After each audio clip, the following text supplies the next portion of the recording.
3 João, amém? Presbítero ao amado Gaio, a quem eu amo na verdade. Amado, acima de tudo, faço votos por tua prosperidade e saúde, assim como é próspera a tua alma. Pois fiquei sobremodo alegre pela vinda de irmãos e pelo seu testemunho da tua verdade. Como tu andas na verdade, não tenho maior alegria do que esta, de ouvir que meus filhos andam na verdade. Amado, prossegues fielmente naquilo que praticas para com os irmãos. Isto fazes mesmo quando são estrangeiros, os quais, perante a igreja, deram testemunho do teu amor. Bem farás, encaminhando-os em sua jornada, como digno de Deus, pois por causa do nome foi que saíram, nada recebendo legítimos. Portanto, devemos acolher esses irmãos para nos tornarmos cooperadores da verdade. Amém. Irmãos, essa é a terceira carta, que leva o nome do apóstolo João. Ele escreveu o Evangelho de João, escreveu as 3 cartas, 1ª, 2ª e 3ª João, e o livro de Apocalipse. E é uma carta diferente da primeira carta, da segunda carta, que a primeira carta ele escreve para a igreja da Ásia, as igrejas que estão ali perseguidas.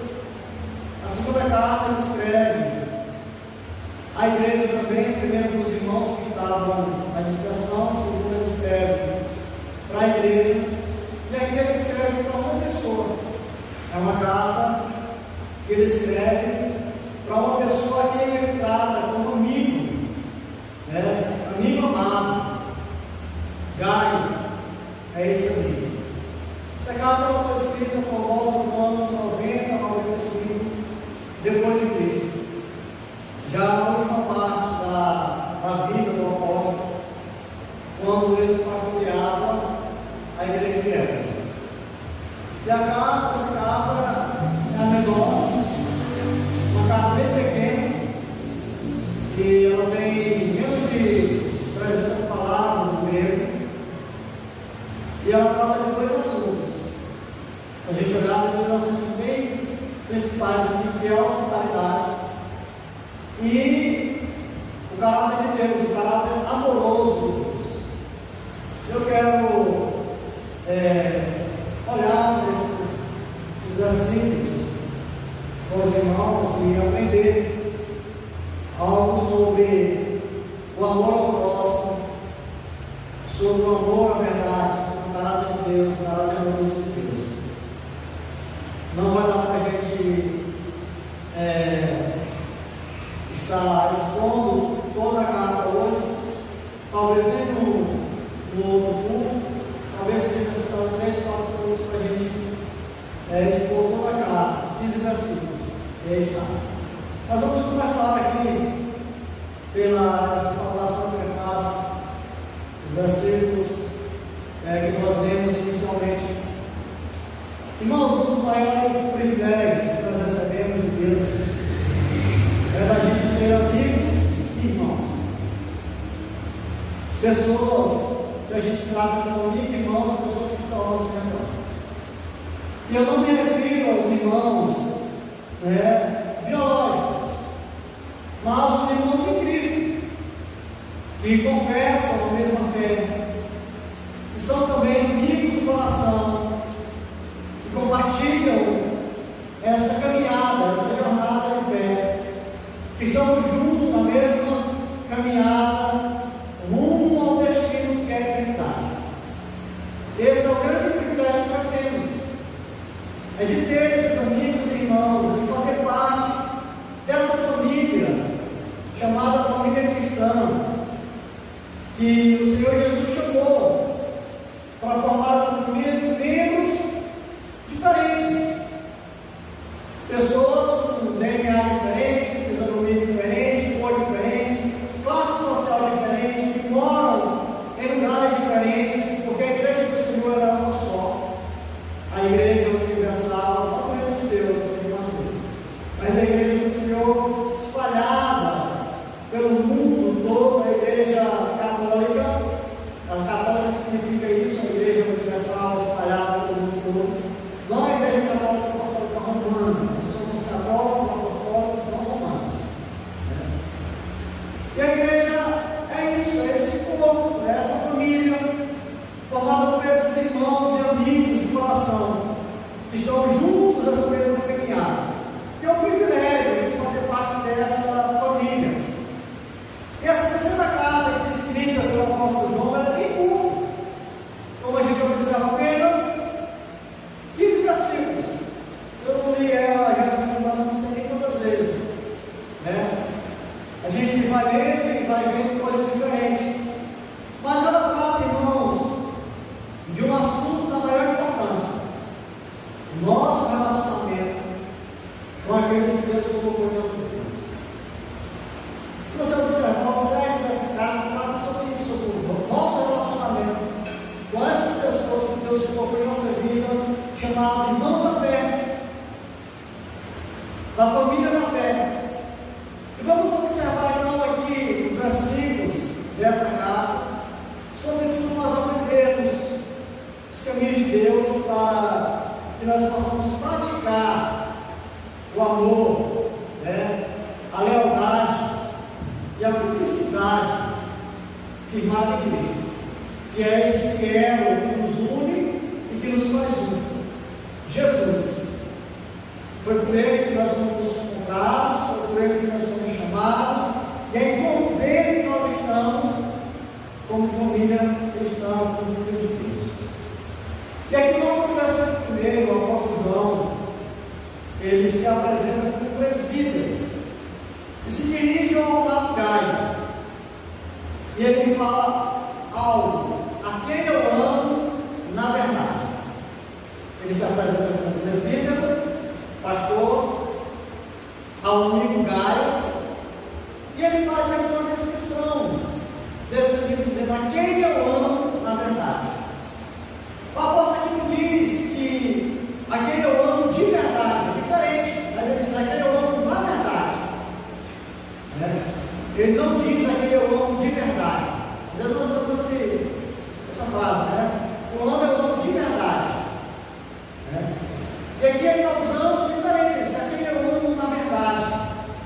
Ele se refere, irmãos, ao relacionamento com o povo de Deus, firmado não em nós, mas em Cristo. Não no modo que nós fazemos, mas no que Ele fez por nós, que Cristo fez por nós ali na cruz. Não em nossas preferências, mas na cruz. E, portanto, é um amor na verdade. É um amor que ele está em Cristo. E porque nós somos amados por Cristo, porque nós amamos a Cristo, é esse amor que nos une. O amor na verdade é Cristo Jesus. E se nós observarmos, não é a primeira vez que o apóstolo João ele usa essa expressão. Ele havia iniciado a carta anterior, segunda João, no capítulo 2, versículo 1, diz assim: a quem, ele está falando aqui a respeito da igreja. Na terceira carta ele fala em relação a uma pessoa que é Gaio. Na segunda carta ele está falando em relação à igreja, que abrange todos os irmãos. Ele diz: a quem eu amo na verdade. Usa a mesma expressão. E não somente eu, mas também todos os que conhecem a verdade. Mas agora eu amo vocês na verdade. Não só eu que amo dessa forma, mas todos que conhecem a verdade têm esse espírito de amor, de paternidade, de união, que é Cristo Jesus.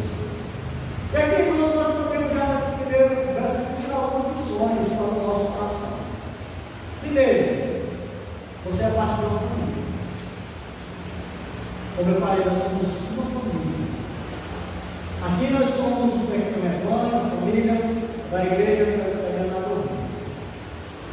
Mas nós fazemos parte de uma família muito maior, que é a família dos eleitos de Deus, que é a família daqueles que foram salvos por Jesus Cristo na cruz do Calvário, que ele morreu e derramou o seu sangue.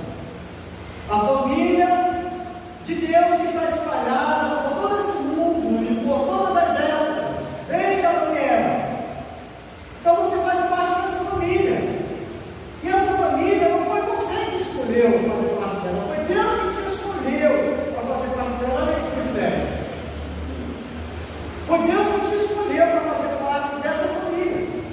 E aí quando a gente olha para esse ano, eu vou dizer, puxa, tem tanta pessoa que fala assim, é melhor do que eu, Deus me escolheu para fazer parte da família, para ser filho dele. Irmão, essa família foi Deus que te escolheu para fazer parte.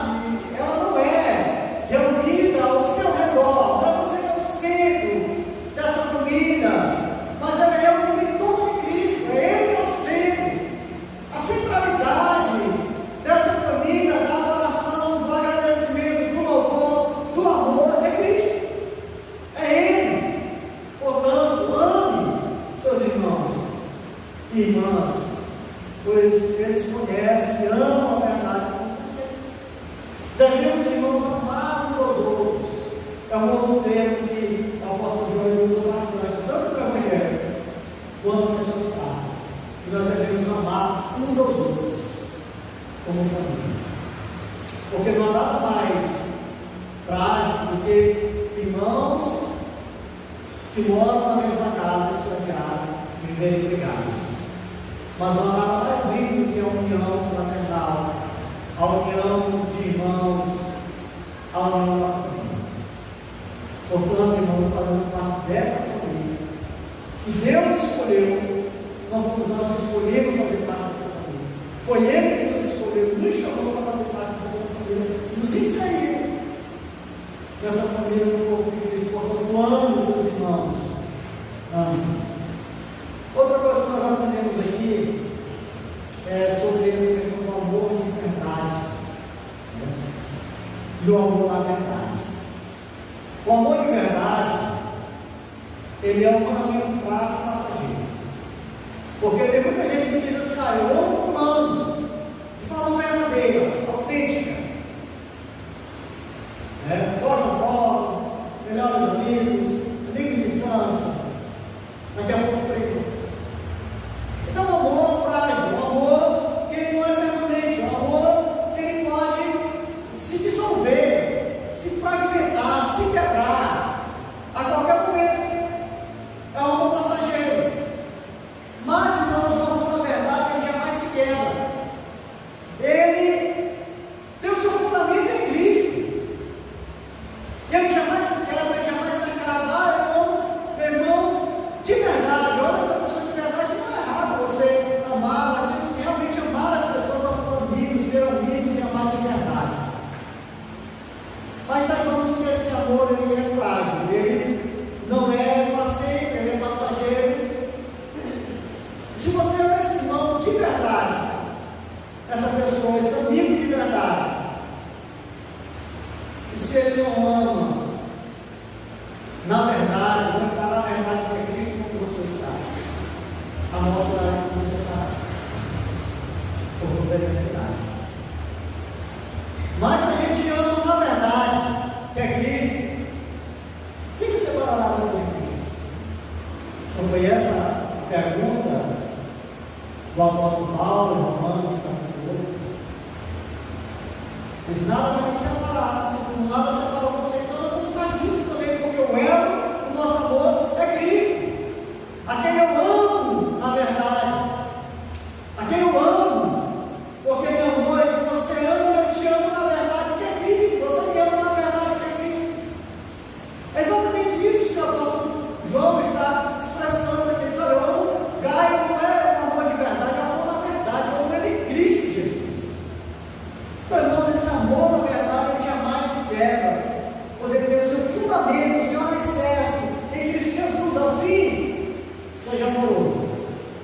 seja paciente, seja longânimo com seus irmãos na fé, mas todos nós, igualmente, fomos comprados pelo sangue de Cristo. Temos o mesmo valor diante do Senhor. Ninguém custou o preço mais alto da escala, não. Nós somos comprados pelo mesmo preço, pelo mesmo valor.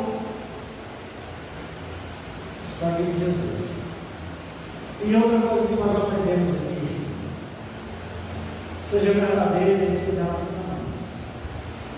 Seja verdadeiro em seus relacionamentos. Aquele que ama na verdade deve buscar em tudo ser verdadeiro. Em tudo. As expressões usadas aqui para amor, agapão, em grego, e verdade, aletheia, eles constroem uma proposta fascinante. Qual é a sua proposta? De amor na verdade. Amor e verdade. Ele está unindo aqui duas coisas importantes: amor e verdade. Duas palavras muito importantes e fundamental para relacionamento. Porque o relacionamento, se não tiver amor e não tiver a verdade pelo meio, ele se quebra, ele se rompe, ele se dissolve. Mas quando há amor, e esse amor ele é acompanhado pela verdade, então ele se torna muito mais forte. Então, irmãos, é essa construção que ele está fazendo aqui, para que nós tenhamos relacionamentos saudáveis, que o amor alicerçado nisso, na verdade, como uma amizade, um relacionamento, ele construído sobre a verdade ou o amor, é um relacionamento saudável, é um relacionamento sem inveja, sem competição, sem comparação, ou sem afrontas também, firmados na verdade que é Cristo. Esse que quer dizer, o meu amor por lugar é o amor na verdade, é um amor que está firmado em como de Cristo, um amor na verdade. Portanto, é um amor de um relacionamento saudável, onde não há inveja, onde não há competição, onde não há comparação, onde não há afrontas, brigas, intrigas, mas que está firmado em Cristo Jesus.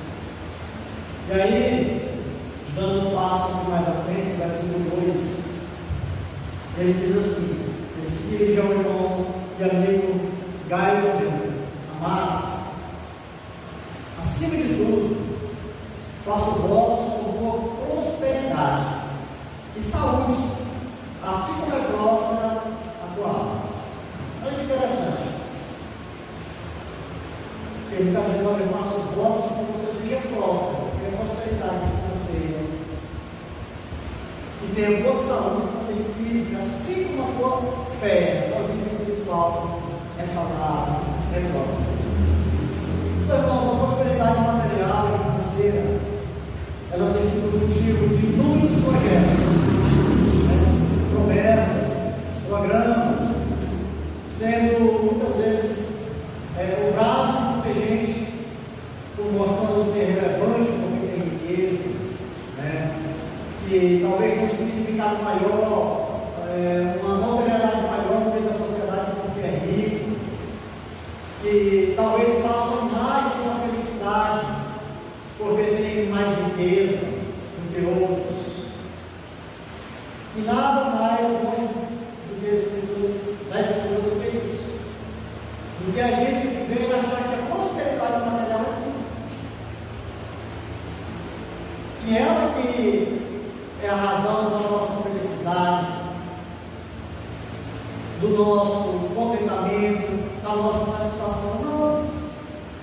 O termo aqui usado para a prosperidade em grego significa ter essa ideia de ser bem-sucedido, de ter abundância.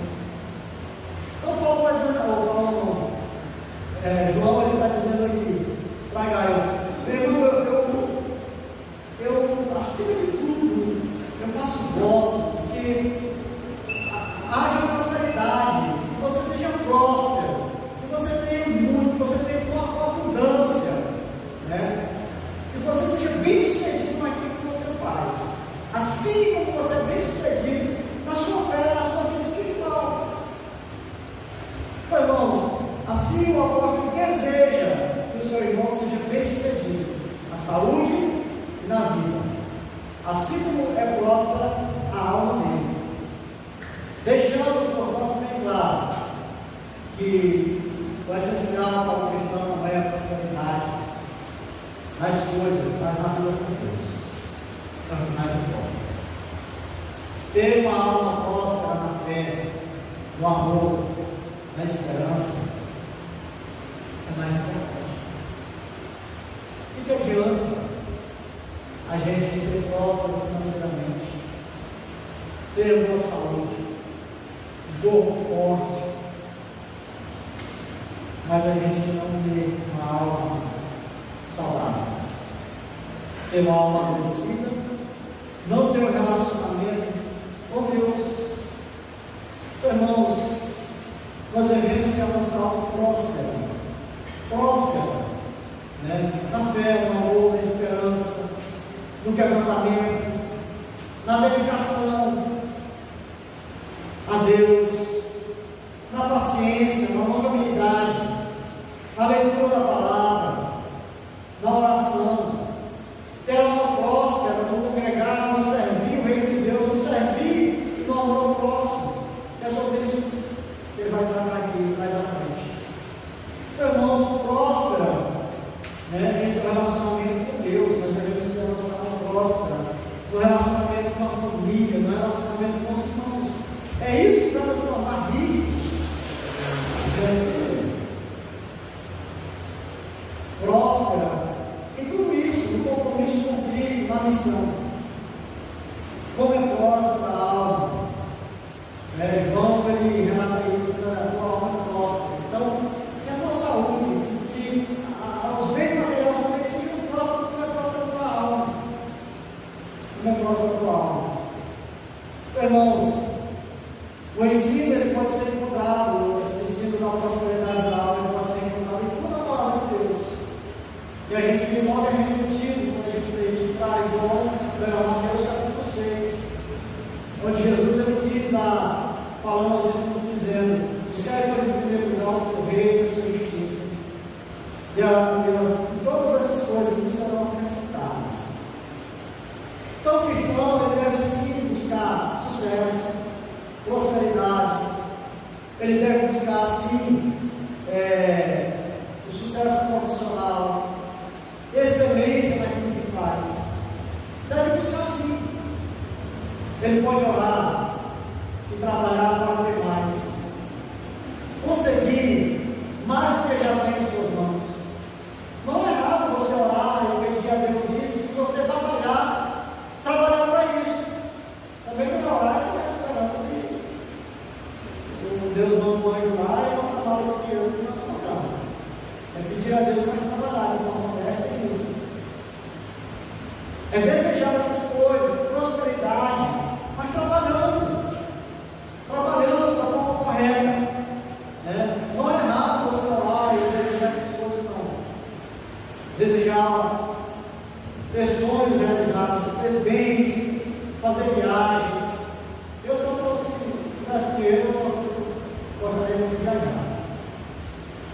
Conhecer mais o nosso país, mais o mundo.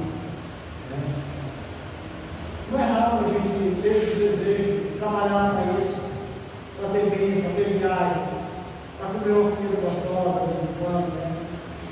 Mais gostosa do que a já come. Né? Certamente, todo cristão deve investir em uma boa saúde física também. Academia, caminhada, uma boa alimentação. Mas o que a palavra ensina é que a prosperidade da alma ela é essencial, ela é prioritária e ela é substituível.